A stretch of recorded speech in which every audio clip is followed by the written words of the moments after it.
तो हनुमान जी आपके बड़े भाई हैं? जी हाँ, बिल्कुल हैं। फिर तो मेरे भी हैं। आपके भी हैं, हमारे भी हैं, हम सबके हैं। और मैं ऐसे ही नहीं कह रहा हूँ इस बात को, मैं प्रॉपर लॉजिक दूंगा इसके लिए। Yes please. देखिए, हनुमान जी शिव जी के अवतार हैं, शिव जी के अंश हैं, ये बात तो आप सब मानते हैं ना। बिल्कुल। शिव के अंश को गर्भाधान के लिए माता अंजनी तक ले जाने का जो कार्य किया था वो पवन देव ने किया था जी। इसी कारण से उन्हें पवन पुत्र भी कहा जाता है। यानी पवन देव हनुमान जी के संवाहक पिता हो गए। महाराज केसरी उनके पालक पिता हैं और पवन देव हनुमान जी के संवाहक पिता हैं। अब आप अपने ऊपर लेकर देखिए, हम मनुष्य हैं।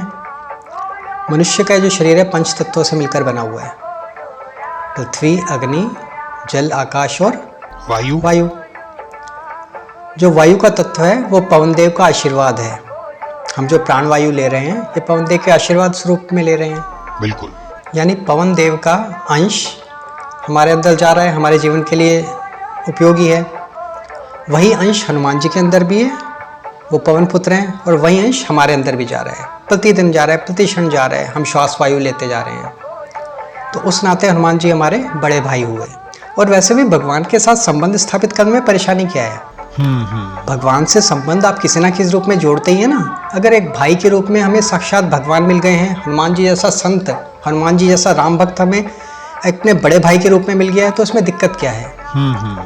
इसको अन्यथा नहीं लेके जाना चाहिए।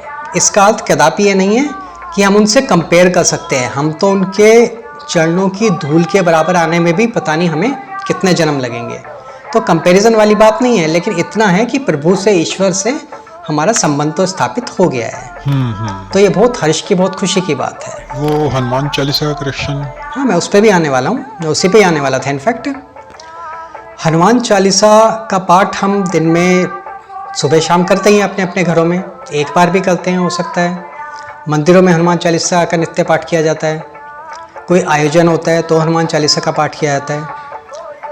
आप यकीन मानिए कि हनुमान चालीसा की एक एक चौपाई, उसकी गहराई में अगर आप उतरने लगे ना, आप ये समझिए कि पूरी हनुमान चालीसा को समझने में पूरा जीवन कम पड़ जाएगा। इतनी एक एक गहराई, एक एक चौपाई के अंदर बाबा तुलसी ने उसके अंदर डाली हुई है जी।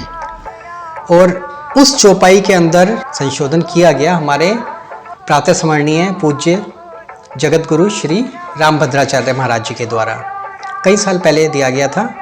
लेकिन आज भी मैं देखता हूँ कि उसको प्रॉपरली फॉलो नहीं किया जा रहा है। मैंने तो जब से सुना है, जी हाँ, मैंने जब से सुना है, मैं तो फॉलो कर रहा हूँ उस चीज़ को, जो भी उन्होंने संशोधन बताया था। लेकिन अभी मैं देखता हूँ कि उसको फॉलो नहीं किया जा रहा है। तो मनोज भाई, आपसे मैं चाहूँगा कि मैं वो बता देता हूँ आपको, जो जो चौपाई हैं, 4 चौपाई हैं जिनमें कि पूज्य श्री रामभद्राचार्य जी ने संशोधन दिया था, वो मैं एक एक करके बता देता हूँ।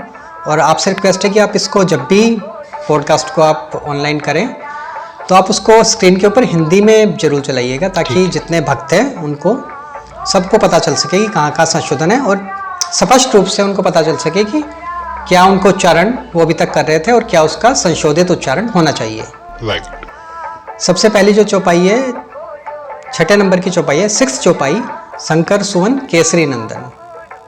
और सही इसका उच्चारण जो रामभद्राचार्य जी ने बताया, शंकर स्वयं केसरी नंदन।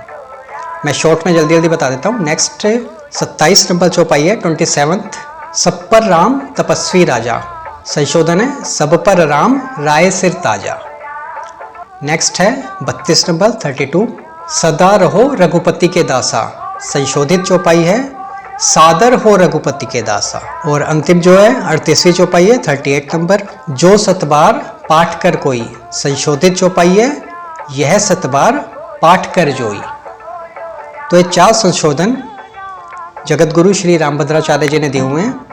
और देखिए, वैसे तो मेरा ये मानना है कि भाव रूप में आप जो भी गाते हैं, जैसे भी गाते हैं, वो सब प्रभु को, ईश्वर को स्वीकार होता है।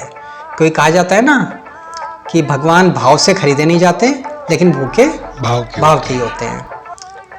तो आप तो भाव से कुछ भी गाओ, आप मरा मरा भी कहोगे तब भी राम स्वीकार करते हैं। जी जी बिल्कुल। लेकिन अगर किसी बारे में कोई अच्छी जानकारी आपको मिले और विवेक ईश्वर ने आपको दिया हुआ है, तो उस विवेक का इस्तेमाल करके अगर हम उसमें थोड़ा सा सुधार अपने क्रियाकलापों में, अपनी विधियों में, रीति रिवाजों में कर सकें, तो ये काफ़ी अच्छा है, मेरे हिसाब से बहुत अच्छी बात है ये। और जहाँ तक हो सके इस चीज़ को फॉलो करना चाहिए। इवन अगर आप नहीं भी करते तब भी कोई इशू नहीं है इतना बड़ा। फिर वही बात आ जाएगी कि प्यार से और भाव से तो भक्त कैसे ही भगवान को बुलाए, भगवान आ ही जाते हैं। लेकिन अगर हम जानबूझकर ही किसी चीज़ को इग्नोर करें तो ऐसा नहीं करना चाहिए, ऐसी मेरी निजी राय है। जी बिल्कुल। बाकी सब समझदार हैं अभी तो आज की डेट में, तो हर कोई अपने अपने हिसाब से चलता है।